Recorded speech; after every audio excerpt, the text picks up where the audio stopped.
Crankbaits and twitch baits work great for feeding fish from spring to fall. That's because when water temperatures are cooler, fish are more lethargic. They move slower, and many of them will follow fast-moving lures, but they won't strike. Those are the best times of the year to fish a twitch bait. The ripstop can be cast and retrieved slowly, and it produces a nice wobbling action from side to side. That wobbling action comes from the front lip, but also from the tiny tail that's at the back of the lure. If you decide to twitch the ripstop, when you jerk it, it has a darting action to one side, but because of that little paddle tail, it stops immediately.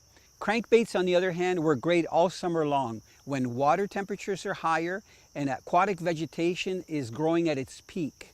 That's when casting crankbaits in the shallow water where fish are feeding around weed beds, off of weed lines and shallow water structure work extremely well. The BX Brat is a chubby looking crankbait that has a great wobble. All you have to do is cast it to the target area, reel it in consistently.